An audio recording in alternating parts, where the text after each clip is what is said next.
আসসালামু আলাইকুম। তো চলে আসলাম নতুন একটা সকালে, নতুন একটা দিনে। দেখেন সূর্য মামা কীভাবে উঠেছে। কালকে তো রাত্রের বেলায় খুবই ঝোড়ো হাওয়া হয়েছিল অনেক রাত্রি, আর হচ্ছে মনে হয় কোথাও কোথাও জায়গায় মনে হয় বৃষ্টি হয়েছে। খুব ঠান্ডা বাতাস আসছিল, আর হচ্ছে ঝোড়ো হাওয়া বইছিল। তো সকালের দিকে রাত্রির দিকে অনেক ঠান্ডা লাগছিল, শীত শীত লাগছিল। তো সকালবেলায় এখন বাজে 7টা। তো আমি কিচেনে চলে আসছি। এদিকে আমার গাছগুলো দেখি আছে এরা। তো যে ডিম নিয়ে আসছে, ডিমগুলো ধুতে হবে। এদিকে রান্নাও চুলায় দিতে হবে। রান্না অলরেডি চুলাইও দিয়ে দিয়েছি। তো সেটা আজকে রান্না করব, এই যে পেঁপে রান্না করব। তো পেঁপেটা ডিম দিয়ে রান্না করব। তো পেঁপেটা হচ্ছে প্রেশার কুকারে সিদ্ধ করতে দিয়েছিলাম, তো সিদ্ধ হয়ে গেছে। এখনও মুখ খুলিয়ে প্রেশার কুকারে খুলব একটু পরে। আর এখানে ডিম ডিম দিয়ে পেঁপে দিয়ে রান্না করব।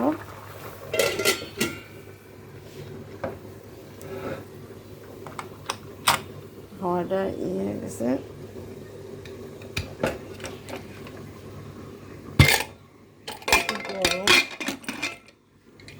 তো পেঁপেটা আমার অলরেডি সিদ্ধ হয়ে গেছে।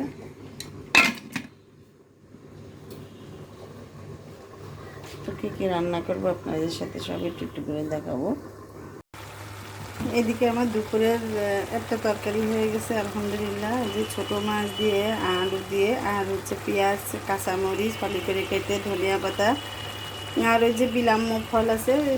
তো সেই বিলাম্ব ফল আমার এক আপু আমার জন্য পাঠিয়ে দিয়েছিল, পলিথিনের আধা পলিথিন মতো।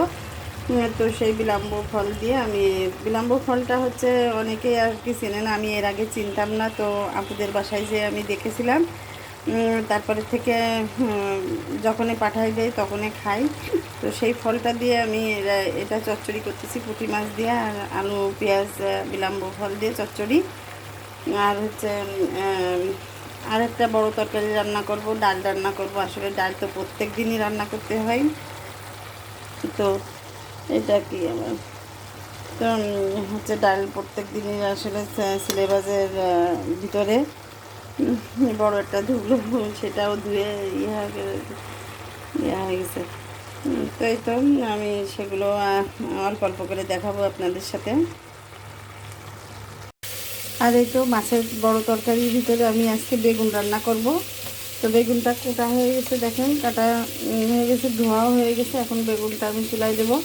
আর এদিকে বেগুনের জন্য মাছ ভাজি করতেছি। তো রুই মাছ দিয়ে রান্না করবো বেগুনটা। তো মাছ আরও 3টা আছে, আসলে ফ্যামিলি মেম্বার আমরা 8 জন। তো আরও 3 পিস আছে, তাই কানে ধরলো না, এই জন্যই দ্বিতীয় ব্যাচে দিতে হবে ওইগুলো। তো দুপুরে রান্না বান্না হয়ে গেছে, তারপরে খাওয়া দাওয়া শেষ করে তো একটু রেস্ট নিয়ে এখন আসরের আজান দিয়ে দিয়েছে। এখন উজু করেও আসছি, আমি নামাজ পড়ব। তো নামাজ পড়ে ভাবতেছি, আর নামাজ পড়ে উঠে তো ভাবতেছি যে সন্ধ্যার সময় তো সবাই একটু নাস্তা চাবে, কী খেতে দেবো। তো আসলে তো কিছু না কিছু তৈরি করতেই হবে। আর হচ্ছে সবাই আমার দিকে তাকায় থাকে চাতক পাখির মতো। আর হচ্ছে আমাকেই বলে যে হ্যাঁ কী নাস্তা হয়েছে। তো আমার প্রতিদিন বুদ্ধি করে করে একটা কিছু করতে হয়। সেরকম আর কি আজকেও তো, যেহেতু এখন নববর্ষ, তো নববর্ষে এই মাসটা যে হারে মিষ্টির দাম, মিষ্টির দোকানে মিষ্টির দাম বেড়েছে। তো দোকানের সামনেই যাওয়া যায় না, অনেক দাম মিষ্টির। আর এমনিও মিষ্টির দাম অনেক। তো আমি আমার সাধ্য মতো, আমি আসলে অত প্রফেশনাল না যে হচ্ছে আমি মিষ্টি বানাতে পারি। তো দেখি কি করা যায়, মিষ্টি বানাবো। তো সেটা আমি হচ্ছে কালকে আপনাদের সাথে, আগামীকালকে একটু শেয়ার করব। আজকে আমার ভিডিওটা অনেক বড় হয়ে যাবে, এই জন্য তো মিষ্টি বানানোর জন্য আমি হচ্ছে যেহেতু হচ্ছে পহেলা বৈশাখ, তো আমার বাচ্চাদেরকে একটু মিষ্টি তৈরি করে বাসায় খাওয়াবো। তো এই তো দেখেন হচ্ছে মিষ্টি তৈরি করার জন্য আমি সরঞ্জামগুলো আমি করে রাখিছি। তো এখানে আছে মিষ্টি তৈরি করে এটাই রাখবো এই প্লেটে, আর হচ্ছে কাঁচাটা, আর এটাই হচ্ছে আমি এটাই মাখাবো এই বলে, এর জন্য আমি ধুয়ে রাখছি। এগুলো সব শোকেজের ভিতরে ছিল, তো আমি ধুয়ে রাখছি। এগুলো আমার একটু পরে লাগবে, আমি নামাজ পড়ে এসে আমি আর কি খামিরটা করব। আর এখানে হচ্ছে এটার ভিতরে আমি মিষ্টিটা রসে ভিজাবো, মানে চিনি শিরায় শিরায়। আর এটা এই প্যানটায় আমি ভাজবো, আর এই প্যানটায় হচ্ছে আমি হচ্ছে চিনি শিরায় ভেজাবো আর এটাই ভাজবো।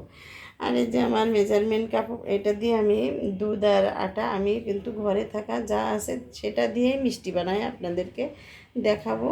আর এই চালনিটা দিয়ে আমি আটাটা চেলে নেব। তো সব কিছুই আমি আর কি এখানে দেখে দিয়েছি যে আমার হাতের কাছে থাকলে তাড়াতাড়ি হবে, দ্রুত হবে আর কি। আর আমার হচ্ছে আটা আর দুধ দিয়ে আমি মিষ্টিটা তৈরি করব। আমি আজকে মিষ্টি তৈরি করব গোলাপ জামু, তো সেটা আমি আপনাদেরকে আমার কমপ্লিট হয়ে গেলে আমি আপনাদেরকে দেখাবো আর কি। আর এখানে আমি ওই গোলাপ জামুটা প্রথমে হচ্ছে দুধ আর আটাটা মাখার জন্য একটু লিকুইড দুধ মাখার জন্যই লাগবে, তো সেই লিকুইড দুধটাও আমি জাল করে নিয়েছি, ঠান্ডাও হয়ে গেছে প্রায়। এখন নামাজ পড়ে আসি, আমি ওইটা করব, ওইটা মিষ্টিটা তৈরি করব আর কি। তো আমার এই যে সারাদিন একটু একটু করে আপনাদের সাথে ভিডিও নিয়েছি আর আপনাদের সাথে একটু শেয়ার করেছি। তো আমার ভিডিওগুলো যদি ভালো লেগে থাকে তাহলে আপনারা আপনাদের বন্ধুদের মাঝে একটু লাইক কমেন্ট করে আর সাবস্ক্রাইব করে আমার সাথে পাশে থাকবেন।